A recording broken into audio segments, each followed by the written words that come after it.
ಗ್ರಾಮಗಳಲ್ಲಿ 14 ಜನ ಸದಸ್ಯರುಗಳು ಜನಪ್ರತಿನಿಧಿಗಳಾಗಿ ಕೆಲಸವನ್ನು ನಿರ್ವಹಿಸಿದರು. ನಮಗೆಲ್ಲರಿಗೂ ಗೊತ್ತಿದೆ, ಈ ಪಂಚಾಯತಿನಲ್ಲಿ ಸುಮಾರು ನಾನು ನೋಡಿದಂಗೆ ಪ್ರಸ್ತುತ ಕಳೆದ ವರ್ಷದಲ್ಲಿ 1,76,00,000 ವರಮಾನ ಆಯಿತು.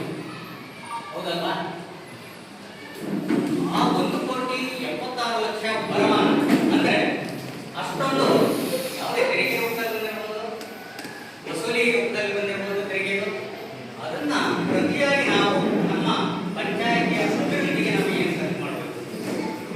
ಸುಮಾರು 1,89,00,000 ನಮ್ಮ ಪಂಚಾಯತಿಗೆ ಖರ್ಚು ಮಾಡಿದ್ದಾರೆ. ಇದು ಯಾಕೆ ಹೇಳ್ತಾ ಇದ್ದೀನಿ ಅಂತ ಹೇಳಿದ್ರೆ, ಇವತ್ತು ನಿಮ್ಮ ದಿನ, ಅಧಿಕಾರಿಗಳ ದಿನ ಅಲ್ಲ, ನಿಮ್ಮ ಸಭೆ. ನೀವು ಕ್ವಶನ್ ಮಾಡಲಿಕ್ಕೆ ಪ್ರತಿಯೊಂದು ಕಾಮಗಾರಿಗಳಲ್ಲಿ ಯಾವುದಾದ್ರೂ ನ್ಯೂನತೆ ಇದೆಯಾ, ಇಲ್ಲ ಯಾವುದಾದ್ರೂ ಕಾಮಗಾರಿಗಳು ಸರಿಯಾಗಿ ಆಗಿಲ್ವಾ, ಇಲ್ಲ ವೈಯಕ್ತಿಕ ಕಾಮಗಾರಿ ಯಾಕೆ 10% ಜನ ಮೇಲೆ ಇರಬೇಕು ಅಂತ ಹೇಳಿದ್ರೆ, ನನಗೆ ಬಂದಿರತಕ್ಕಂಥ ವೈಯಕ್ತಿಕ ಕಾಮಗಾರಿಯಲ್ಲಿ ಬಂದಿರತಕ್ಕಂಥ ಪಂಚಾಯಿತಿಯಿಂದ ಎಷ್ಟು ಸಹಾಯಧನ ಆಗಿರ್ಬೋದು, ಇನ್ನೊಂದಾಗಿರ್ಬೋದು ಅಂತ ತಿಳ್ಕೊಳ್ಳಿಕ್ಕೆ ನಿಮಗೆ ಇಚ್ಛಾಶಕ್ತಿ ಇಲ್ಲ ಅಂತ ಹೇಳಿದ್ರೆ ಬಹಳ ಬೇಸರ ಆಗ್ತದೆ. ಸುಮಾರು ಪಂಚಾಯಿತಿಗಳಲ್ಲಿ ಜಮಾಬಂದಿಯನ್ನು ಔಪಚಾರಿಕವಾಗಿ ಮಾಡ್ತಾ ಇದ್ದಾರೆ. ಇದನ್ನು ನಾನು ವಿರುದ್ಧವಾಗಿ ಹೇಳ್ತಾ ಇಲ್ಲ, ನಮ್ಮ ಕಾರ್ಯವೈಖರಿಯ ಬಗ್ಗೆ ನಿಮಗೆ ತಿಳಿಸ್ತಾ ಇದ್ದೀನಿ. ಇಲ್ಲಿ ಜಮಾಬಂದಿಯನ್ನು ಮಾಡ್ತಕ್ಕಂಥದ್ದು ಒಬ್ಬ ಪಂಚಾಯಿತಿಯ ಅಭಿವೃದ್ಧಿ ಅಧಿಕಾರಿಗಾಗಲಿ, ಇಲ್ಲ ಇನ್ನೊಬ್ಬ ಅಧಿಕಾರಿಗಳಿಗಾಗಲಿ, ಕಾರ್ಯದರ್ಶಿಯವರಿಗಾಗಲಿ ಶಿಕ್ಷೆ ಕೊಡಬೇಕು. ಇದರಿಂದ ನ್ಯೂನತೆಗಳನ್ನು ಕಂಡುಹಿಡಿದು ಅವರಿಗೆ ಬರೆಯಬೇಕು ಅನ್ನೋದು ಮೂಲ ಉದ್ದೇಶ ಅಲ್ಲ. ಎಲ್ಲ ನ್ಯೂನತೆಗಳು ನಿಮಗೆ ಗೊತ್ತಾಗಬೇಕು. ನಮ್ಮ ಪಂಚಾಯಿತಿಯಲ್ಲಿ ಸರಿಯಾದ ವ್ಯವಸ್ಥೆಯಲ್ಲಿ ಎಲ್ಲ ಕಾಮಗಾರಿಗಳು ಅನುಷ್ಠಾನ ಆಗಬೇಕು. ಅನುಷ್ಠಾನ ಆದಂತಹ ವೆಚ್ಚ ನಿಮ್ಮ ಕೈ ಸೇರಬೇಕು. ಆಗ ಮಾತ್ರ ಈ ಒಂದು ಇದಕ್ಕೆ ಅರ್ಥ ಕೊಡುತ್ತೆ. ಹಾಗಾಗಿ ಕರ್ನಾಟಕ ಸರ್ಕಾರ ತಿದ್ದುಪಡಿಯನ್ನು ಮಾಡುತ್ತೆ. ಕರ್ನಾಟಕ ಪಂಚಾಯತ್ ರಾಜ್ ಅಧಿನಿಯಮ ಏನಿದೆ ಅಂದರೆ, ಆ ತಿದ್ದುಪಡಿ ಆದ ನಂತರ 2004ರಿಂದ ಈ ಒಂದು ಲೆಕ್ಕವನ್ನು ನಮ್ಮ ಜನತೆಗೆ ಆಯಾ ವರ್ಷ ಒಂದು ವರ್ಷ ಮುಗಿದ ತಕ್ಷಣ ಪಾರದರ್ಶಕವಾಗಿ ನಾವು ನಮ್ಮ ಆಡಳಿತದಲ್ಲಿ ಖರ್ಚು ವೆಚ್ಚಗಳಿದ್ದಾವೆ ಅವನ್ನ ನಮ್ಮ ಜನಗಳ ಮುಂದೆ ಪಾರದರ್ಶಕವಾಗಿ, ಯಾಕೆಂದ್ರೆ ಪಂಚಾಯತ್ ನಾವು ಖರ್ಚು ಮಾಡಿದ್ದೀವಿ ಸರ್, ಇಷ್ಟು ಕೋಟಿ ಖರ್ಚು ಮಾಡಿದ್ದೀವಿ, ಇಷ್ಟು ಬಂತು, 15 ದಿನ ಹಣಕಾಸು ಆಗ್ಬೋದು, ಇನ್ನೊಂದು ಆಗ್ಬೋದು, ವೈಯಕ್ತಿಕ ಕಾಮಗಾರಿ ಆಗ್ಬೋದು, ಸಾಮೂಹಿಕ ಕಾಮಗಾರಿ ಆಗ್ಬೋದು, ಇಷ್ಟು ಖರ್ಚಾಯಿತು ಇಷ್ಟಿದೆ ಅಂತ ಲೆಕ್ಕ ಕೊಡೋದು ಬುಕ್ಲೆಟಲ್ಲಿ ಮುಖ್ಯ ಅಲ್ಲ. ಇದು ಜನಗಳಿಗೆ ಗೊತ್ತಾಯಿತು. ಜನಗಳಿಗೆ ಗೊತ್ತಾದರೆ ಯಾಕೆ ಮಾಡಿದ್ದಾರೆ ಅಂದರೆ, ಬಹಳ ಚೆನ್ನಾಗಿ ಮಾಡಿದ್ದಾರೆ ಇದು ಗೊತ್ತಾದಾಗ ನಮ್ಮ ಪಂಚಾಯಿತಿಯ ವ್ಯಾಪ್ತಿನಲ್ಲಿ ಎಲ್ಲೆಲ್ಲಿ ಯಾವ ಕಾಮಗಾರಿಗಳು ಸರಿಯಾಗಿ ನಡೆದಿದವೋ ಇಲ್ವೋ, ಇನ್ನು ಏನಾದರೂ ನಾವು ಇದನ್ನ ಸರಿಪಡಿಸ್ಕೋಬಹುದು, ಮುಂದಿನ ಇದರಲ್ಲಿ ನಾವು ಸರಿಪಡಿಸ್ಕೊಂಡು ಈ ಥರದ ಯೋಚನೆಗಳು ನಮ್ಮ ಜನರಲ್ಲಿ ಬಂದರೆ, ಪ್ರಶ್ನೆ ಮಾಡುವಂಥ ಒಂದು ಇದು ಬಂದರೆ ಬುದ್ಧಿವಂತಿಕೆ ಖಂಡಿತವಾಗಲು ಪ್ರತಿಯೊಂದು ಗ್ರಾಮ ಪಂಚಾಯಿತಿಯಲ್ಲಿ ನಡೀತಕ್ಕಂಥ ಯಾವುದೇ ಕಾಮಗಾರಿಗಳಾಗಬೇಕು ಖಂಡಿತವಾಗಲೂ ಬಹಳ ಇಂಪ್ರೂವ್ಮೆಂಟ್ ಆಗ್ತವೆ. ಯಾವತ್ತು ಮಗು ಅಷ್ಟೇ ಮಾತ್ರ ಹೊಳೆದಿದ್ರೆ ಮಗು ಹೊಟ್ಟೆ ಹಸಿವಾಗಿಲ್ಲ ಆರಾಮಾಗಿದೆ ಅಂತ ಖಂಡಿತವಾಗಲೂ ಕ್ವಶನ್ ಮಾಡ್ತಕ್ಕಂತಹ ಒಂದು ಕಲೆಯನ್ನು ಎಲ್ಲ ಇಲಾಖೆ ಅಧಿಕಾರಿಗಳ ಸಂಪರ್ಕವನ್ನು ನೀವು ಇಟ್ಕೋಬೇಕಾಗುತ್ತೆ. ಆದರೂ ಸಹ ಸುಮಾರು ಈಗ ಜನಸಂಖ್ಯೆ ಸೇರಿದರೆ ಒಂದು ಮುಖ್ಯವಾಗಿ ಮಾಹಿತಿಯನ್ನು ನಾನು ಕೊಟ್ಟಾಗಿದೆ. ಈ ಪಂಚಾಯಿತಿ ಏನು ಜಮಾಬಂದಿ ಇದೆ, ಇದು ನಿಯಮಗಳ ಪ್ರಕಾರ 2 ಅವಧಿನಲ್ಲಿ ನಾವು ಈ ಒಂದು ಕಾರ್ಯಕ್ರಮವನ್ನು ಆಯೋಜಿಸಿದ್ದಾರೆ. ಬೆಳಗಿನ ಕಾರ್ಯಕ್ರಮ ಮತ್ತು ಮಧ್ಯಾಹ್ನದ ಕಾರ್ಯಕ್ರಮ. ಬೆಳಗಿನ ಕಾರ್ಯಕ್ರಮದಲ್ಲಿ ಏನೇನು ನಮ್ಮ ಗ್ರಾಮ ಪಂಚಾಯತಿನಲ್ಲಿ ಆಡಳಿತ ವ್ಯವಸ್ಥೆಯಲ್ಲಿ ಯಾವ್ಯಾವ ದಾಖಲಾತಿಗಳನ್ನು, ಯಾವ್ಯಾವ MB ಪುಸ್ತಕಗಳನ್ನು, ಏನೇನು ರಿಜಿಸ್ಟರ್ಗಳನ್ನು, ಯಾವ್ಯಾವ ಕಾಮಗಾರಿಗಳಿಗೆ ಅಲ್ಲಿ ದಾಖಲಾಗಿದೆ ಅನ್ನೋದನ್ನು ದಾಖಲಾತಿಗಳು ಇರ್ತವೆ. ಅವನ್ನ ನೀವು ಸಹ ನೋಡಲಿಕ್ಕೆ ಮತ್ತೆ ನೋಡಿ ಅರ್ಥ ಮಾಡಿಕೊಂಡು ಅದರ ಬಗ್ಗೆ ಕಾಮೆಂಟ್ ಮಾಡಲಿಕ್ಕೆ ನಮಗೆ ಮುಕ್ತ ಅವಕಾಶ ಇದೆ. ದಯಮಾಡಿ ಜಮಾಬಂದಿಗೆ ಸಕ್ರಿಯವಾಗಿ ಭಾಗವಹಿಸಿ ಅಂತ ಹೇಳ್ತಾ, ಮುಂದಿನ ದಿನಗಳಲ್ಲಿ ಯಾಕೆ ಹೇಳ್ತಾ ಮೊದಲೇ ಹೇಳಿದೆ, ಸಾಕಷ್ಟು ಪಂಚಾಯತ್ಗಳಲ್ಲಿ ಜಮಾಬಂದಿ ಅಧಿಕಾರಿ ನಾನು ಕೆಲಸ ಮಾಡಿದ್ದೆ. ಔಪಚಾರಿಕವಾಗಿ ಕಾಟಾಚಾರಕ್ಕೆ ನಾನು ನೋಡಲ್ ಅಧಿಕಾರಿಯಾಗಿ ನನ್ನೆಲ್ಲ ಕೆಲಸಗಳನ್ನು ತಾಲೂಕು ಮಟ್ಟದಲ್ಲಿ ಬಿಟ್ಟು ಇಲ್ಲಿ ಬಂದು ಮಾಡ್ತಾ ಇದ್ದೀನಿ ಅಂದರೆ ಅದು ನನ್ನ ಹೃದಯಕ್ಕೆ ಮೆಚ್ಚಬೇಕು. ಆ ಥರದ ಕೆಲಸವನ್ನು ಮಾಡಬೇಕು ಅನ್ನೋ ಒಂದು ದೃಷ್ಟಿಯಿಂದ ಈ ಮಾತನ್ನು ಹೇಳ್ತಾ ಇದ್ದೀನಿ. ದಯಮಾಡಿ ಮುಂದಿನ ಜಮಾಬಂದಿ ಸಭೆಗಳಲ್ಲಿ ಈ ಜಮಾಬಂದಿ, ಯಾಕೆಂದರೆ ಈಗ ಒಂದು ನಿಯಮ ಇದೆ, ಜಮಾಬಂದಿ ಸಭೆ ನಡೀತಕ್ಕಂಥ ಡೇಟ್ ಏನಿದೆ ಇವತ್ತೇನು ಫಿಕ್ಸ್ ಮಾಡಿದರೆ 1 ತಿಂಗಳ ಹಿಂದೆನೇ ನಮ್ಮ ಗ್ರಾಮಸ್ಥರಿಗೆ, ಸಾರ್ವಜನಿಕರಿಗೆ, ರೈತ ಬಾಂಧವರಿಗೆ ಮಾಹಿತಿಯನ್ನು ಕೊಟ್ಟಿರಬೇಕು ಅನ್ನೋದು ಒಂದು. ಆಮೇಲೆ ಸ್ಥಳೀಯ ವೃತ್ತಪತ್ರಿಕೆಗಳಲ್ಲಿ ಅನೌನ್ಸ್ ಮಾಡಬೇಕು ಅನ್ನೋದಿದೆ, ಗಂಗೂರ ಬಾರಿಸಿ ಅವರಿಗೆ ತಿಳಿಯಪಡಿಸಬೇಕು ಅನ್ನೋದಿದೆ. ಇಲ್ಲಿ ನೋಡ್ತಾ ಇದ್ರೆ ಇದು ಆಗಿದೆಯೋ ಇಲ್ವೋ, ಇಲ್ಲ ಜನರ ಸಹಭಾಗಿತ್ವ, ಅವರ ಇಚ್ಛಾಶಕ್ತಿ ಕೊರತೆ ಇದೆಯೋ ನನಗೆ ಗೊತ್ತಿಲ್ಲ. ಸಾಮಾನ್ಯವಾಗಿ ಸರ್ಕಾರಿ ಕೆಲಸದಲ್ಲಿ ನಾವು ಎಲ್ಲ ಇರ್ತೀವಿ, ಸರ್ಕಾರಿ ನಿಯಮಗಳನ್ನು ನಾವು ಪಾಲಿಸ್ತಾ ಇರ್ತೀವಿ. ಅದೇ ರೀತಿಯಲ್ಲಿ ಜಮಾಬಂದಿಗೆ ಸಂಬಂಧಪಟ್ಟಂಗೆ ಮಾಹಿತಿಯನ್ನು ಖಂಡಿತವಾಗಿ ಕೊಟ್ಟಿರ್ತಾರೆ ಅಂತ ನಾನು ಭಾವಿಸ್ತೀನಿ. ಆದ್ದರಿಂದ ಇವತ್ತು ಏನು ನೀವು ಇಲ್ಲಿ ಸೇರಿದಿರಿ, ಸಾಮಾನ್ಯವಾಗಿ ಇಲ್ಲಿ ಕಾಣ್ತಾ ಇರೋದು 16 ಹಳ್ಳಿಗಳಿದ್ದಾವೆ, ಸುಮಾರು 16 ಹಳ್ಳಿಗಳು, 14 ಹಳ್ಳಿಗಳು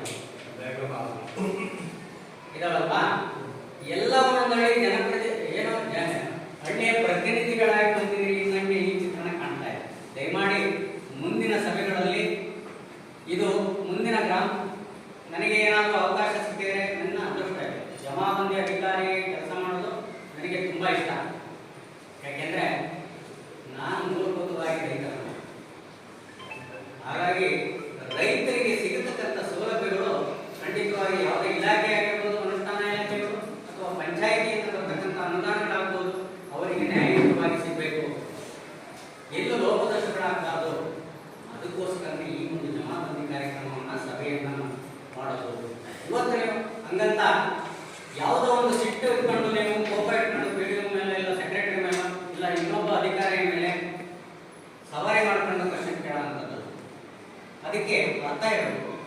ಅದಕ್ಕೇನೆ ಹೇಳೋದು, ದಾಖಲಾತಿಗಳನ್ನ, ರಿಜಿಸ್ಟರ್ಗಳನ್ನ ಮೊದಲ ಅಧಿವೇಶನದಲ್ಲಿ ನಾವು ಪರಿಶೀಲಿಸಬೇಕಾಗುತ್ತೆ ನಿಮ್ಮ ಸಮ್ಮುಖದಲ್ಲಿ. ಅದರಲ್ಲಿ ಏನಾದರೂ ನ್ಯೂನತೆಗಳು ಬಂದರೆ ಮಧ್ಯಾಹ್ನ ಫಿಸಿಕಲ್ ವೆರಿಫಿಕೇಶನ್ ಅಂತ ಹೇಳ್ತೀವಿ. ಭೌತಿಕವಾಗಿ ಆ ಸ್ಥಳಕ್ಕೆ ಹೋಗಿ, ನಿಮಗೆ ಗೊತ್ತಿದೆ ಇಲ್ಲ ನಿಮಗೆ ಗೊತ್ತಿರುತ್ತೆ ಸಾಮಾನ್ಯವಾಗಿ, ಇಂಥ ಕಡೆ ನನಗೆ ನಮ್ಮ ಕಾಮಗಾರಿ, ನಮ್ಮ ಹಳ್ಳಿನಲ್ಲಿ, ಗ್ರಾಮದಲ್ಲಿ ಸರಿಯಾಗಿ ಈ ಒಂದು ಸಭೆಯನ್ನು ನೋಡಿದ್ರೆ ನನಗೆ ವಿಷಾದ ಆಗ್ತಾ ಇದೆ. ನಾನು ಮುಂದೆ ಮಾತಾಡ್ತಕ್ಕಂಥದ್ದು ಯಾವುದೇ ಪಂಚಾಯಿತಿ ಅಧ್ಯಕ್ಷರುಗಳು, ಸದಸ್ಯರುಗಳು ಅಥವಾ ಪಿಡಿಒಗಳು, ಕಾರ್ಯದರ್ಶಿಗಳು ಇವರ ಮೇಲೆ ದೂರು ಕೊಟ್ಟು ಅವರ ವಿರುದ್ಧವಾಗಿ ಮಾತಾಡ್ತಿದ್ದೀನಿ ಅಂತ ಖಂಡಿತವಾಗೂ ಅರ್ಥೈಸ್ಕೋಬೇಕು. ಹಾಗಂತ ಇಲ್ಲಿ ನೋಡ್ತಾ ಇರೋದು ಏನಪ್ಪ ಅಂತ ಹೇಳಿದ್ರೆ,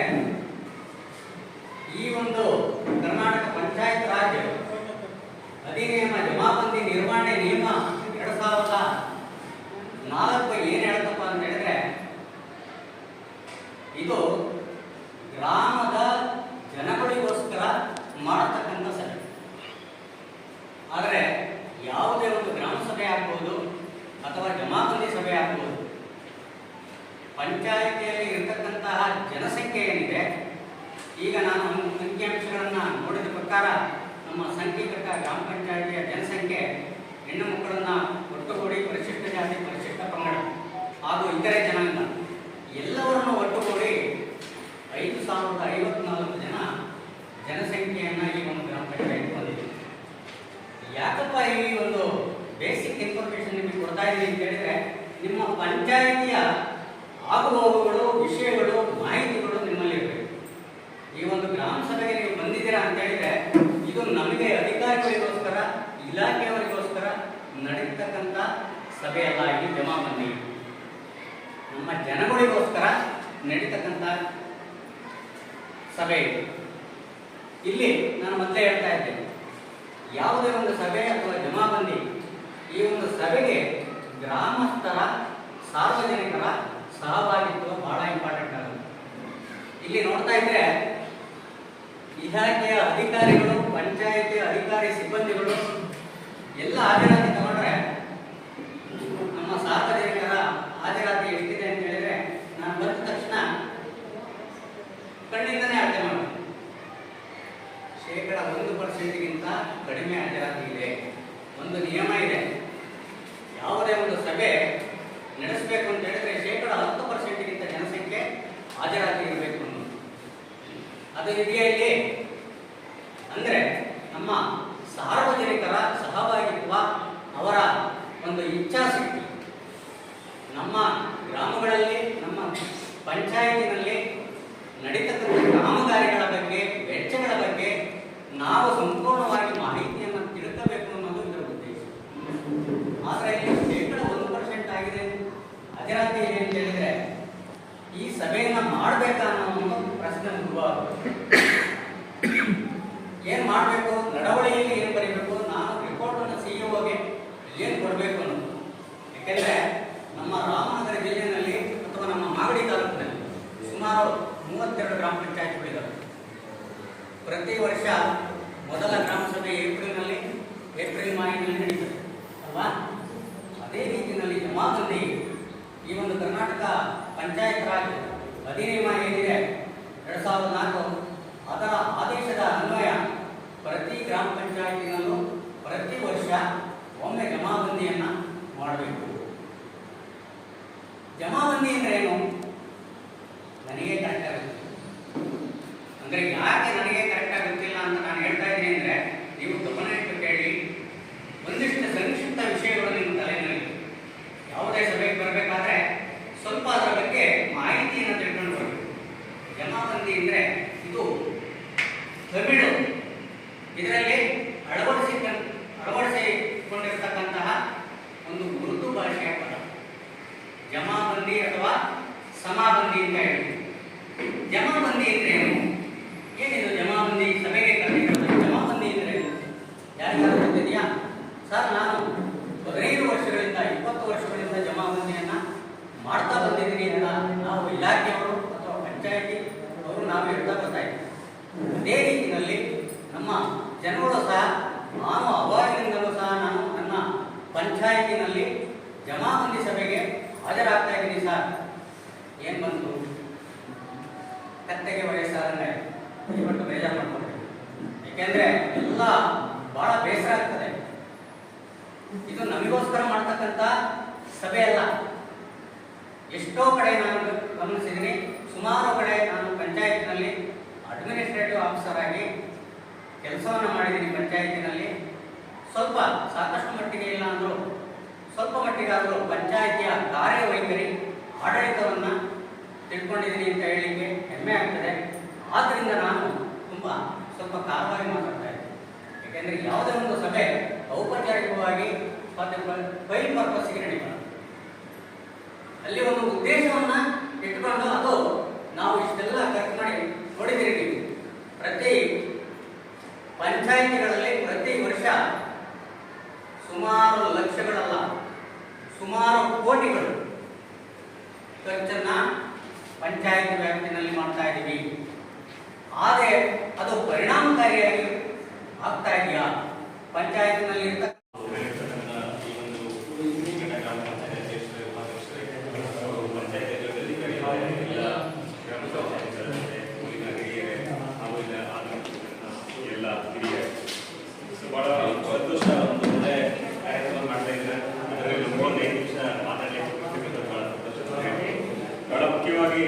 ತಮಗೆಲ್ಲ ಗೊತ್ತಿರೋ ಹಾಗೆ ಸಂಕೀಘಟ್ಟ ಗ್ರಾಮ ಪಂಚಾಯತ್ ವ್ಯಾಪ್ತಿಯಲ್ಲಿ ಅತಿ ಹೆಚ್ಚು ತಂಬಾಕು ಪದಾರ್ಥಗಳು ಸೇಲ್ ಆಗ್ತಾರೆ ಅಂತ ಹೇಳಿ ಒಂದು ರಿಪೋರ್ಟ್ ಇದೆ.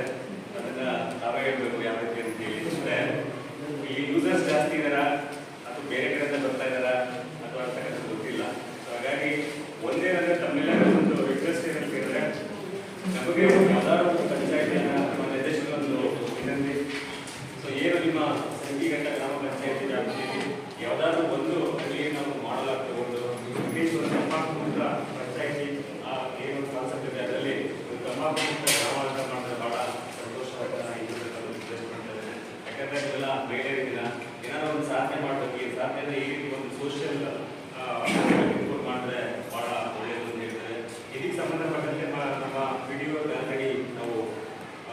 ವೈನ್ ಬುಕ್ ಎಲ್ಲ ಕೊಟ್ಟಿದ್ದಾರೆ, ಕಳೆದ ವರ್ಷನೇ ಕೊಟ್ಟಿದ್ದಾರೆ. ಅವರ ವ್ಯಾಪ್ತಿಯಲ್ಲಿ ಬರುವಂತಹ ಎಲ್ಲ ಅಂಗಡಿಗಳೇನಿದೆ ಮೊದಲಿಗೆ ಏನ್ ಮಾಡಬೇಕು ಅಂತಂದ್ರೆ ಧೂಮಪಾನ ನಿಷೇಧಿಸಿ ಅಂತ ಹೇಳಿ ನಾಮಫಲಕವನ್ನ ಎಲ್ಲೋ ಅವರ ಅಂಗಡಿ ಮುಂದೆ ಹಾಕಬೇಕು. ಸೊ ನಮ್ದು ಮೇನ್ ಇಂಟೆನ್ಷನ್ ಏನಂತಂದ್ರೆ ಎಲ್ಲಿ ನಿಮ್ಮ ಏನು ಸಚಿವರ ಗ್ರಾಮ ಪಂಚಾಯತ್ ಇದೆ, ಈ ಒಂದು ಪಂಚಾಯತಿಗೆ ಬರುವ ವ್ಯಾಪ್ತಿಗೆ ಬರುವಂತಹ ಎಷ್ಟು ಶಾಲೆಗಳಿದೆ ಅಷ್ಟು ಶಾಲೆಗಳು ಮೊದಲು ತಂಬಾಕು ಮುಕ್ತ ಆಗ್ತವೆ. ಯಾಕಂತಂದ್ರೆ ಈಗ ಹೊರಗಡೆ ಸ್ಕೂಲ್ ಯಾವುದೇ ಒಂದು ಅಂಗಡಿಗಳಿಲ್ಲ. ಸೊ ತಂಬಾಕು ಮುಕ್ತ ಶಾಲೆ ಅಂತ. ಹಾಗಾಗಿ ಎಲ್ಲೆಲ್ಲಿ ಶಾಲೆಗಳಿಂದ ಶಾಲೆಯ ಯಾವ ಅಂಗಡಿಗಳಿರ್ತದೆ ದಯವಿಟ್ಟು ಅವರಿಗೆ ನೀವು ಹಿಡಿಯುವ ಅಥವಾ ಎಲ್ಲ ಪಂಚಾಯತಿ ಮೆಂಬರ್ಸ್ ತಿಳುವಳಿಕೆ ಮೂಡಿಸಿ ಆ ಒಂದು ಅಂಗಡಿಗಳಲ್ಲಿ ತಂಬಾಕು ಪದಾರ್ಥಗಳು ಮಾತ್ರ ನೋಡುವ ಜವಾಬ್ದಾರಿ. ಯಾಕಂತಂದ್ರೆ ಸೊ ಬಹಳ ಮುಖ್ಯವಾಗಿ ಅಲ್ಲಿ ನಿಮ್ಮ ವಿದ್ಯಾರ್ಥಿಗಳಲ್ಲಿ ಪಾಠ ಮಾಡ್ತಾರೆ. ಸೊ ಕಲಿಕೆಗೆ ಹೋಗ್ತಾರೆ. ಹಾಗಾಗಿ ದುಶ್ಚಟಗಳಿಗೆ ಒಳಗಾಗುವಂಥದ್ದು ಜಾಸ್ತಿ ಇರ್ತದೆ. ಹಾಗಾಗಿ ತಮ್ಮೆಲ್ಲರ ಒಂದು ಜವಾಬ್ದಾರಿ ಆಗಿರುತ್ತೆ. ಮೊದಲಿಗೆ ಎಲ್ಲಾ ಶಾಲೆ ಕಾಲೇಜುಗಳನ್ನ ತಂಬಾಕು ಮುಕ್ತ ಮಾಡುವಂಥದ್ದು ತಮ್ಮೆಲ್ಲರ ಒಂದು ಜವಾಬ್ದಾರಿ ಆಗಿರುತ್ತೆ. ಬಹಳ ಎರಡನೇ ಏನಂತಂದ್ರೆ ಈಗ ಏನು ಪಂಚಾಯತಿ ಅಭಿವೃದ್ಧಿ ಅಧಿಕಾರಿ ಅಲ್ಲದೆ ನಮ್ಮ ಇಲಾಖೆಯಲ್ಲಿ ಕೆಲಸ ನಿರ್ವಹಿಸತಕ್ಕಂಥ ಹಿರಿಯ ಆರೋಗ್ಯ ನಿಷ್ಣಾಂತ ನಮ್ಮ ಅನೇಕ ಸರ್ ಇದ್ದಾರೆ, ಮೋಹನ್ ಸರ್ ಇದ್ದಾರೆ, ಮತ್ತೆ ಶಿವಕುಮಾರ್ ಅವರು. ಸೊ 3 ಜನ ಸಹ ಅವರು ಫೈನ್ ಹಾಕ್ತಾರೆ. ಸೊ ಫೈನ್ ಹಾಕೋದೇ ಉದ್ದೇಶ ಅಲ್ಲ, ತಿಳುವಳಿಕೆ ಮೂಡಿಸಿ ನಾವು ಫೈನ್ ಹಾಕ್ತಾರೆ. ನಮ್ಮಿಂದ ನಮ್ಗೆ ಏನಂತಂದ್ರೆ ನಿಮ್ಮ ಊರುಗಳಲ್ಲಿ ಮೊದಲು ಎಲ್ಲಾ ಕಡೆ ಸಾರ್ವಜನಿಕ ಸ್ಥಳಗಳಲ್ಲಿ ಏನು ತಂಬಾಕು ಆರೋಗ್ಯ ಹಾನಿಕರ ಅಂತ ಹೇಳಿ ಬೋರ್ಡ್ ಇದೆ, ಅದನ್ನ ಎಲ್ಲರೂ ದಯವಿಟ್ಟು ಹಾಕ್ಸ್ಬೇಕು. ವಿಡಿಯೋ ಸಪೋರ್ಟ್ ಮಾಡಿ ಅಂತ ಮತ್ತೊಮ್ಮೆ ಇವತ್ತು ಸಭೆಯ ಮೂಲಕ ಹೇಳ್ಕೊಳ್ತಾರೆ. ಸೊ ಬಹಳ ಮುಖ್ಯವಾಗಿ ಏನಂತಂದ್ರೆ ಇಲ್ಲಿ ಸ್ವಲ್ಪ ಬೀಡಿ ಸುತ್ತುವ ಸಂಖ್ಯೆ ಜಾಸ್ತಿ ಇದೆ. ಸಂಖ್ಯೆಗಟ್ಟದಲ್ಲಿ ಬೀಡಿ ಸುತ್ತುವ ಸಂಖ್ಯೆ ಜಾಸ್ತಿ ಇದೆ. ಆದಷ್ಟು ಸ್ವಲ್ಪ ಅವರಿಗೆ ಪರ್ಯಾಯ ವ್ಯವಸ್ಥೆಯನ್ನು ಮಾಡಲಿಕ್ಕೆ. ಯಾಕಂತಂದ್ರೆ ಸ್ವಲ್ಪ ಪ್ಯಾಸಿವ್ ಸ್ಮೋಕರ್ಸ್ ಅಂತ ಇದೆ.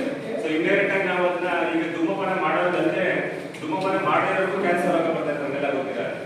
ಸೊ ಯಾಕೆಂತಂದ್ರೆ ಈಗ ಬೀಡಿಲಿ ಸಾಕಷ್ಟು ರಾ ಐಟಮ್ಸ್ ನಾವು ಸುತ್ತಾಡ್ತೀವಿ, ಹಿಂಗೇಲ್ ಮಾಡ್ತಾ ಇರ್ತೀವಿ ನಾವು. ಸೊ ಸೇವನೆ ಮಾಡಿಲ್ಲ ಅಂತಂದ್ರೆ ಮಾಡ್ಬೇಕಾದ್ರೆ ಹಿಂಗೇಲ್ ಮಾಡ್ತಾ ಇರ್ತೀವಿ. ಅದರಿಂದಲೂ ಸಹ ನಮಗೆ ಕ್ಯಾನ್ಸರ್ ರೋಗ ಬರುವಂಥದ್ದು ಜಾಸ್ತಿ. ಆ ನಿಟ್ಟಿನಲ್ಲಿ ದಯವಿಟ್ಟು ಅವರು ಸಹ ಪರ್ಯಾಯ ವ್ಯವಸ್ಥೆಯನ್ನು ಮಾಡಲಿಕ್ಕೆ ಹೇಳಿ ಹಂತವಾಗಿ ಸ್ವಲ್ಪ ಬಿಟ್ಟಿಗೆ ಇಮಿಡಿಯೇಟ್ ಬಿಟ್ಟಾಗ ಏನಾಗ್ತಂದ್ರೆ ಅವ್ರ ಜೀವ ಇರ್ತದೆ. ಆದ್ರೂ ಸಹ ಸ್ವಲ್ಪ ಅದನ್ನೆಲ್ಲ ಬಿಟ್ಟು ಬೇರೆ ಏನಾದ್ರು ಮಾಡಲಿಕ್ಕೆ ವ್ಯವಸ್ಥೆ ಆಗ್ಬೇಕಾಗ್ತದೆ. ಯಾಕೆಂತಂದ್ರೆ ಅದು ಮಾಡೋದ್ರಿಂದ ತುಂಬಾ ಅವರ ಆರೋಗ್ಯ. ಸೊ ನಾವು ಫೈನಲ್ ಅದಕ್ಕೋಸ್ಕರ ಅದನ್ನ ಮಾಡಬೇಕು. ಒಂದು ನಮ್ಮ ಆರೋಗ್ಯ ಚೆನ್ನಾಗಿರ್ಬೇಕು ಅಂತ ನಾವು ಅದನ್ನ ಮಾಡಬೇಕು. ಸೊ ನಮ್ಮ ಆರೋಗ್ಯ ನನ್ನ ಕಡೆ ಇಲ್ಲ ಅಂತಂದ್ರೆ ನನ್ನ ಭವಿಷ್ಯ ನನ್ನ ಕಡೆ ಇರುತ್ತೆ. ಹಾಗಾಗಿ ದಯಮಾಡಿ ಅದನ್ನ ಸ್ವಲ್ಪ ಹಿಡಿಯೋದ್ರ ಬಗ್ಗೆ ಸ್ವಲ್ಪ ಹೇಳ್ಬೇಕು. ಜೊತೆಗೆ ಸರ್ ತಮ್ಮ ಎಲ್ಲ ಏನು ವ್ಯಾಪ್ತಿಯಲ್ಲಿ ಎಷ್ಟು ಅಂಗಡಿಗಳಿದೆ ವಾಲಂಟ್ರಿಗೆ ಅವಕಾಶ ಕೊಡಬೇಕು. ಸೊ ಈಗ ನಾವು ರೈಡ್ ಮಾಡೋದ್ರ ಉದ್ದೇಶ ಏನಿಲ್ಲ. ಸೊ ತಿಳುವಳಿಕೆ ಕೆಲವೊಂದು ದುರ್ಗ ಇರ್ತದೆ. ಸೊ ನಾವು ರೈಡ್ ಮಾಡಿದಷ್ಟು ಏನೋ ಒಂದು ಫೈನ್ ಆಗ್ತದಲ್ಲ, ನಮ್ಮಲ್ಲಿ ಅದೊಂದು ಬರಬೇಕು. ಸೊ ಫಾರ್ ಎಕ್ಸಾಂಪಲ್ ಯಾರು ಬೀಡಿ ಸಿಗರೇಟ್ ಸೇರ್ಕೋಣ ಅಂತ ಹೇಳ್ತಾರೆ, ನನ್ನ ಇಷ್ಟ, ನನ್ನ ದುಡ್ಡು ನನ್ನದಾಗ ಹೀಗೆ ಹೋಗ್ತಿದೆ ಹೌದಲ್ಲ. ಆದ್ರೆ ನಮ್ಮ ಉದ್ದೇಶ ಏನಂತಂದ್ರೆ ನೀವು ಸಾರ್ವಜನಿಕ ಸ್ಥಳದಲ್ಲಿ ದಯಮಾಡಿ ನೀವು ಮಾಡಬಾರ್ದು. ನಿಮ್ಮ ಅಂಗಡಿ ಪ್ರತಿಷ್ಠೆ ನಿಮ್ದಾಗಿರುತ್ತೆ, ಆ ಜಾಗ ನಿಮ್ದಾಗಿರುತ್ತೆ. ಅವ್ರಿಗೆ ಹೇಳ್ಬೋದು ಸರ್ ನೀವು ಸೇರಿ ಬೇಡ ಅಂತ ಹೇಳಿದ್ರೆ ನನ್ನ ಅಂಗಡಿಯಲ್ಲಿ ಸೇರ್ಬಿಡಿ ಅಂತ ಹೇಳ್ಬೋದು. ಇಷ್ಟು ನೀವು ಮಾಡಿದ್ರೆ ಸಾಕು. ಯಾಕಂದ್ರೆ ಎಲ್ಲಾ ಕಡೆ ಎಲ್ಲ ಇವಾಗ ಸರ್ಚ್ ಮಾಡಿ ಗೂಗಲಲ್ಲಿ 13-14 ವರ್ಷಕ್ಕೆ ಸ್ಟಾರ್ಟ್ ಮಾಡ್ತಾರೆ. ಸೊ ಗಾಂಜಾ ಅಫೀಮ್ ಎಲ್ಲ ನಮ್ಮ ಸ್ಟಾರ್ಟ್ ಮಾಡ್ತಾರೆ. ಸೊ ಹೈಯೆಸ್ಟ್ ಗಾಂಜಾ ಸೇಲ್ ಆಗ್ತಾರೆ ಮಾನವೀಯ ರಾಜ್ಯದಾಗ ನಮ್ಮ ಜಿಲ್ಲೆಗೆ. ಹಾಗಾಗಿ ದಯಮಾಡಿ ಎಲ್ಲ ಗಮನ ಹರಿಸಿ. ಯಾಕಂತಂದ್ರೆ ನಮ್ಮಕ್ಕಿಂತ ನಮಗೆ ಸಿಗ್ತಾ ಇಲ್ಲ. ಎಲ್ಲ ಗೊತ್ತಿದ್ದಾಗೆ ಮೊನ್ನೆ DCF ಮೀಟಿಂಗ್ ಹೋಗ್ಬಿಟ್ಟಕ್ಕೆ ಇದರಲ್ಲಿ SPFC ಒಂದು ತುಂಬಾ ಸೂಕ್ಷ್ಮ ವಿಷಯ. ಅದನ್ನೆಲ್ಲ ದಯವಿಟ್ಟು ಕೇಳಿಸ್ಕೊಳ್ಳೋಣ. ಯಾಕೆಂತಂದ್ರೆ ಸೊ ಎಲ್ಲ ಜನರಲ್ ಸ್ಟೋರ್ಸ್ ಇರುತ್ತೆ, ನಿಮಗೆಲ್ಲ ಗೊತ್ತಿರುತ್ತೆ. ಜನರಲ್ ಸ್ಟೋರ್ಸ್ ಎಲ್ಲ ಮಾರಾಟ ಮಾಡ್ತಾರೆ. ಸೊ ಅಲ್ಲಿ ಅತಿ ಹೈಯೆಸ್ಟ್ ಸೇಲ್ ಆಗಿರ್ತದೆ ಏನಂತಂದ್ರೆ ಲಿಕ್ವಿಡ್, ವೈಟ್ ಕಲರ್ ಲಿಕ್ವಿಡ್ ಅಂತ ಹೇಳ್ತಾರೆ. ಸೊ ಯಾಕೆ ವೈಟ್ ಕಲರ್ ಲಿಕ್ವಿಡ್ ಸೇಲ್ ಆಗಿದೆ ಹೇಳ್ಬೋದಾ? ಏನ್ ವೈಟ್ ಕಲರ್ ಲಿಕ್ವಿಡ್ ಏನು ಜಾಸ್ತಿ ಸೇಲ್ ಆಗುತ್ತೆ ಅಂದ್ರೆ ಒಂದು ಬೀಡಿ, ಒಂದು ಕಡೆ ಬೀಡಿ ಬೆಲೆ ಇರೋದು 30-40 ರೂಪಾಯಿ, ಒಂದು ಸಿಗರೇಟ್ ಪ್ಯಾಕ್ ಬೆಲೆ 200-250 ರೂಪಾಯಿ. ಸೊ ವಿದ್ಯಾರ್ಥಿಗಳಿಗೆ ಅಷ್ಟು ದುಡ್ಡು ಕೊಟ್ಟು ತಗೊಳ್ಳೋಷ್ಟು ಶಕ್ತಿ ಇರಲ್ಲ. 30-40 ರೂಪಾಯಿ ಆದ್ರೆ 15 ರೂಪಾಯಿ ಲಿಕ್ವಿಡ್ ತೊಗೊಳ್ಳೋಕೆ ಶಕ್ತಿ ಇರುತ್ತೆ. 10-15 ರೂಪಾಯಿ ಲಿಕ್ವಿಡ್ ತೊಗೊಳ್ಳೋಕೆ ಶಕ್ತಿ ಇರುತ್ತೆ. ಅವ್ರೇನ್ ಮಾಡ್ತಾರೆ ಅಂದ್ರೆ ಆ ಲಿಕ್ವಿಡ್ ಅನ್ನ ಹಾಕೊಂಡು ಫಿನೈಲ್ ಮಾಡಿ ತಗೊಳ್ತಾರೆ. ಸೊ ನಶ ಬರುತ್ತೆ. ಸೊ ಅದರಿಂದ ಏನಾಗ್ತಾ ಇದೆ ಅಂತಂದ್ರೆ ನಮ್ಮ ಮಕ್ಕಳು ತುಂಬಾ ಹಾಳಾಗ್ತಾ ಇದ್ದಾರೆ. ಸೊ ಅದರಲ್ಲಿ ನಮ್ಮ ಮಾನವಿ ಸುಮಾರು ಹಾಟ್ಸ್ಪಾಟ್ ಅಂತ ಹೇಳ್ತಾರೆ ಒಂದಷ್ಟು ಬಸ್ ಸ್ಟಾಪ್ಗಳಲ್ಲಿ. ಎಲ್ಲಿ ನಿರ್ಜನ ಪ್ರದೇಶ ಜನಸಂಖ್ಯೆ ಎಲ್ಲಿ ಕಮ್ಮಿ ಇರುತ್ತೋ ಅಲ್ಲಿ ಈ ತರ ಚಟುವಟಿಕೆಗಳು ಜಾಸ್ತಿ ನಡೀತಾರೆ. ಅದರಲ್ಲೂ ನಮ್ಮ ಮಾನವಿ ಜಾಸ್ತಿ. ದಯಮಾಡಿ ಸೊ ನೀವು ಸಹ ಜನರಲ್ ಸ್ಟೋರ್ಗೆ ಒಂದು ಲೈಸೆನ್ಸ್ ಕೊಡುವಂತ ಸಂದರ್ಭದಲ್ಲಿ ಆದಷ್ಟು ಇಂತಹ ಪದಾರ್ಥಗಳನ್ನ ಮಕ್ಕಳಿಗೆ ಸೇಲ್ ಆಗಿ ಮಾಡ್ಬೇಕು. ಅದೆಲ್ಲ ತಮ್ಮೆಲ್ಲರ ಒಂದು ಜವಾಬ್ದಾರಿ ಆಗಿರುತ್ತೆ. ಇದನ್ನ ಈ ಒಂದು ಮಾಹಿತಿಯನ್ನು ದಯಮಾಡಿ ನಿಮ್ಮ ಊರುಗಳಲ್ಲಿ ಎಲ್ಲೆಲ್ಲಿ ಈ ತರ ಸ್ಟೇಷನರಿ ಸಂಖ್ಯೆಗಳಿದೆ ಅವ್ರಿಗೆ ತಿಳುವಳಿಕೆ ಕೊಡಿ. ಮಕ್ಕಳಿಗೆ ಇಂಥ ಲಿಕ್ವಿಡ್ ಐಟಮ್ಸ್ ಸಿಗದೆ ಮಾಡಿ. ಸೊ ಒಂದು ಟೈಪ್ ತಗೊಳ್ಬೋದು, ಒಂದಂದ್ರೆ ಒಂದು ವೈಟ್ ಆಗಿ ತಗೊಳ್ಬೋದು, ಎಲ್ಲ ಕಟ್ ಮಾಡಿರ್ತೀವಿ ದಡ್ಸಕ್ಕೆ ತಗೊಳ್ಬೋದು. ಅದೇ ಒಂದು ತಗೊಂಡ್ರೆ ಸಾಕು ಒಂದು ವರ್ಷಕ್ಕೆ ಪೂರ್ತಿ ಇರುತ್ತೆ. ಆದ್ರೆ ಪ್ರತಿದಿನ ವೈಟ್ ಕಾರ್ಡ್ ತಗೊಳ್ಬೋದು. ಸೊ ಅವನೇನೋ ಅಡಿಕ್ಷನ್ ಆಗಿದೆ ಅಂತ ಅರ್ಥ. ದಯಮಾಡಿ ತಮ್ಮ ಮನೆಗಳಲ್ಲಿ ಯಾರಾದ್ರೂ ಇತ್ತು ಅಂತಂದ್ರೆ ಅದ್ರ ಬಗ್ಗೆ ನಿಗಾ ವಹಿಸಿ, ಅದ್ರ ಬಗ್ಗೆ ನೀವು ಕಾಳಜಿ ತಗೊಳ್ಳಿಲ್ಲ ಅಂತಂದ್ರೆ ಈಗಲೇ ಮುಂದೆ ತುಂಬಾ ಕಷ್ಟ ಆಗುತ್ತೆ. ಹಾಗಾಗಿ ಅದನ್ನ ಒಂದು ತರಗತಿ. ಎರಡನೇದು ಏನಂತಂದ್ರೆ ಗಾಂಜಾ ಎಲ್ಲಿ ಸಿಗ್ತಾ ಇದೆ ಅಂತಂದ್ರೆ ಮೆಡಿಕಲ್ ಸ್ಟೋರ್ ಸಿಗ್ತಾ ಇದೆ, ಮೆಡಿಕಲ್ ಸ್ಟೋರ್ ಸಿಗ್ತಾ ಇದೆ, ಬಸ್ ಸ್ಟಾಪ್ ಅಲ್ಲಿ ಸಿಗ್ತಾ ಇದೆ, ಹೋಟೆಲ್ ಸಿಗ್ತಾ ಇದೆ, ಎಲ್ಲ ಸೊ ಯಾವ ಮೆಡಿಕಲ್ ಸ್ಟೋರ್ ಸಿಗ್ತಾ ಇತ್ತು ಅದನ್ನ ನಮ್ಮ ಡ್ರಗ್ಸ್ ಕಂಟ್ರೋಲ್ ಏನ್ ಮಾಡಿದ್ದಾರೆ, ವಿಸಿಟ್ ಮಾಡಿ ಅದನ್ನ ಸೀಸ್ ಮಾಡಿದ್ದಾರೆ 2 ತಿಂಗಳು. ಸೊ ಮಾಮೂಲಿ 2 ಕಡೆ ಸಿಗ್ತಾ ಇತ್ತು, 2 ಬಸ್ ಇರೋ ಕಡೆ ಆ 2 ನಾವು ಸೀಸ್ ಮಾಡಿದ್ದಾರೆ, ಅಲ್ಲೆಲ್ಲೂ ಸಿಗ್ತಾ ಇದೆ. ಆದ್ರೂ ಸಹ ಗೊತ್ತಿಲ್ಲದಾಗಿ ಗಾಂಜಾ ಜಾಸ್ತಿ ಸಿಗ್ತಾ ಇದೆ. ಹಾಗಾಗಿ ಅದಕ್ಕೆ ಅವರು ಸಂಬಂಧಪಟ್ಟಂತ ನಮ್ಮ ಅಧಿಕಾರಿ ಇಲಾಖೆಗಳು ಎಲ್ಲರೂ ಅದಕ್ಕೆ ಕ್ರಮ ವಹಿಸಿದರೆ ಆದಷ್ಟು ಮಾಡ್ತಾ ಇದ್ದಾರೆ. ಸೊ ಏನಂದ್ರೆ ನಿಮ್ಮೆಲ್ಲರ ಜವಾಬ್ದಾರಿ ಅಂತಂದ್ರೆ ನಿಮ್ಮ ಮನೆಯಲ್ಲಿ ಸ್ವಲ್ಪ ನಿಮ್ಮ ಸಮುದಾಯದಲ್ಲಿ ಇಂತಹ ಜನ ಇರುತ್ತದೆ ದಯಮಾಡಿ. ಸೊ ನಮ್ಮ ಜಿಲ್ಲಾಸ್ಪತ್ರೆ ರಾಮನಗರ ರೆಫರ್ ಮಾಡಿ, ಅಲ್ಲಿ ತಂಬಾಕು ವ್ಯಸನ ಮುಕ್ತ ಕೇಂದ್ರ ಅಂತ ಹೇಳಿದೆ, ರೂಮ್ ನಂಬರ್ 76. ರೂಮ್ ನಂಬರ್ 76 ತಂಬಾಕು ವ್ಯಸನ ಮುಕ್ತ ಕೇಂದ್ರ ಅಂತ ಹೇಳಿದೆ. ಅಲ್ಲಿ ನಾವೇನ್ ಮಾಡ್ತೀವಿ, ಉಚಿತ ಅವರಿಗೆ ಟ್ರೀಟ್ಮೆಂಟ್ ಕೊಡುವ ವ್ಯವಸ್ಥೆಯನ್ನ ಮಾಡ್ತಾರೆ. ಜೊತೆಗೆ ಯಾರಾದ್ರೂ ಮದ್ಯ ವ್ಯಸನಗಳಿದ್ರು ಸಹ ಪರವಾಗಿಲ್ಲ, ಅವ್ರಿಗೂ ಸಹ ನಮ್ಮಲ್ಲಿ ಉಚಿತವಾಗಿ ಟ್ರೀಟ್ಮೆಂಟ್ ಕೊಡುವ ವ್ಯವಸ್ಥೆಯನ್ನ ಮಾಡ್ತೀವಿ. ಸೊ ಸಪೋಸ್ ಏನಾದ್ರು ಡಿ ಅಡಿಕ್ಷನ್ ಸೆಂಟರ್ ಹೋಗ್ತೀರಾ, ಪ್ರೈವೇಟ್ ಸೆಂಟರ್ ಹೋಗ್ತೀರಾ, ಅಲ್ಲೇನೋ ಹೋದ್ರೆ ನಿಮಗೆ 15 ರಿಂದ 1 ಲಕ್ಷ ಆಗುತ್ತೆ. ಸೊ ನಮ್ಮಲ್ಲಿ ಇದು ಉಚಿತವಾಗಿ ಸಿಗುತ್ತೆ. ಯಾರಾದ್ರೂ ವಾಲಂಟಿಯರ್ ಇಂಟ್ರೆಸ್ಟ್ ಇತ್ತು ದಯವಿಟ್ಟು. ಸೊ ವೇದಿಕೆಯ ಮೂಲಕ ಮತ್ತೊಮ್ಮೆ ನಾನು ಏನು ರಿಕ್ವೆಸ್ಟ್ ಮಾಡ್ತೀನಿ ಅಂತಂದ್ರೆ, ನಿಮ್ಮ ಏನು ಸಂಘಟಿತ ಗ್ರಾಮ ಪಂಚಾಯತ್ ಇದೆ, ಈ ಪಂಚಾಯತಿ ವ್ಯಾಪ್ತಿಗೆ ಒಳಪಡುವಂತ ಎಲ್ಲ ಶಾಲಾ ಕಾಲೇಜುಗಳು ದಯವಿಟ್ಟು ತಂಬಾಕು ಮುಕ್ತ ಮಾಡಬೇಕಂತ ಕೇಳ್ಕೊಳ್ತಾರೆ. ಯಾಕಂದ್ರೆ ಮೊನ್ನೆ ಸಿಇಒಸ್ ಮೀಟಿಂಗ್ ಕೊಡಿದ್ರು, ಎಲ್ಲ ನಮ್ಮ ಪಿಇಒಸ್ ಅವರ ವ್ಯಾಪ್ತಿಯಲ್ಲಿ ಅವರು ಅದನ್ನ ಪಂಚಾಯತಿಗಳನ್ನೆಲ್ಲ ಒಂದು ಗ್ರಾಮವನ್ನು ತಗೊಂಡು ತಂಬಾಕು ಮುಕ್ತ ಮಾಡಬೇಕು ಅಂತ ಅವ್ರಿಗೆ ಇನ್ಸ್ಟ್ರಕ್ಷನ್ಸ್ ಇದೆ. ಜೊತೆಗೆ ಒಂದು ತಿಂಗಳಲ್ಲಿ 20 ಕೇಸ್ ಅವರು ಮಾಡಬೇಕು. ಜೊತೆಗೆ ನಮ್ಮ ಇಲಾಖೆಯ 3 ಜನ ಇದ್ದಾರೆ, ಅವರು ಪ್ರಾಧಿಕೃತ ಅಧಿಕಾರಿಗಳು, 12 ವರ್ಷ ಇದ್ದಾರೆ, 30 ಜನ ಇದ್ದಾರೆ, ಮತ್ತೆ ಶಿವಕುಮಾರ್ ಅವರು ಸಹ ನಿಮಗೆ ಒಂದು ತಿಳುವಳಿಕೆ ಕೊಡ್ತಾರೆ ಸಾಮಾನ್ಯ. ಸೊ ಅವರು ಸಹ ಇದಕ್ಕೆ ಇರ್ತಾರೆ. ತಮ್ಮೆಲ್ಲರ ಸಹಕಾರ ಬೇಕು ಅಂತ ಹೇಳ್ತಾ ಒಂದೆರಡಿನಿಂದ ದಯವಿಟ್ಟು ಬೇಡ ಅಂತ ಅಧ್ಯಕ್ಷತೆ ಯಾಕಂದ್ರೆ ರಾಮನಗರ ಸುಗ್ಗೇಡಿ ಅಂತ ಒಂದು ಗ್ರಾಮ ಪಂಚಾಯತಿ, ಸುಗ್ಗೇಡಿ ಗ್ರಾಮ ಪಂಚಾಯತ್ ರಾಮನಗರ 22 ಹಳ್ಳಿಗಳ ಒಂದು ಗ್ರಾಮ ಪಂಚಾಯತಿ ಬರುತ್ತೆ. ಇಡೀ ಕರ್ನಾಟಕದಲ್ಲಿ ಪ್ರಥಮ ಬಾರಿಗೆ ರಾಮನಗರದಲ್ಲಿ 22 ಗ್ರಾಮ ಪಂಚಾಯತಿಗಳನ್ನ ತಂಬಾಕು ಮುಕ್ತ ಗ್ರಾಮಗಳನ್ನ ಘೋಷಣೆ ಮಾಡಿದ ಯಾವುದಿತ್ತು ಅಂದ್ರೆ ರಾಮನಗರ ಸುಗ್ಗೇಡಿ. ಸೊ ದಯವಿಟ್ಟು ತಾವು ಮಾಡಿ, ಯಾಕಂದ್ರೆ ಇಂಥ ಒಳ್ಳೆ ಕೆಲಸಗಳನ್ನು ಮಾತಾಡಿದ್ರೆ ಹೆಲ್ಪ್ ಆಗುತ್ತೆ, ಜೊತೆಗೆ ಜನಕ್ಕೆ ಒಳ್ಳೆ ಸಂದೇಶ ಆಗುತ್ತೆ. ಸೊ ಈ ರೀತಿಯಲ್ಲೆಲ್ಲ ಕಾರ್ಯಕ್ರಮಗಳನ್ನ ಮಾಡಿ ಅಂತ ಹೇಳ್ತಾ ಈ ಒಂದು ಸಂದರ್ಭದಲ್ಲಿ ನನಗೆ ಮಾತನಾಡಲು ಅವಕಾಶ ಮಾಡಿಕೊಟ್ಟಂತ ಅಧ್ಯಕ್ಷರಿಗೆ ಎಲ್ಲ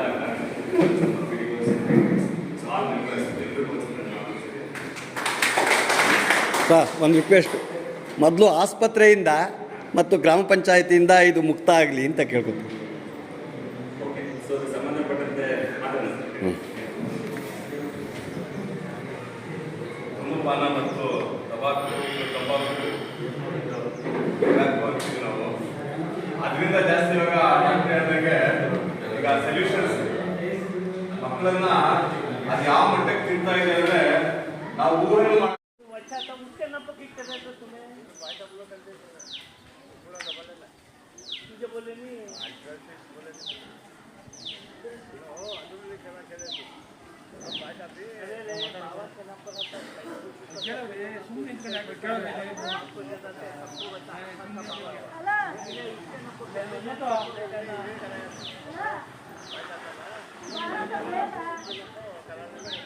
ಬಜ್ಜಿ ಫೋನ್ ನಂಬರ್ ಕೊಡ್ತೀನಿ, ಬಜ್ಜಿ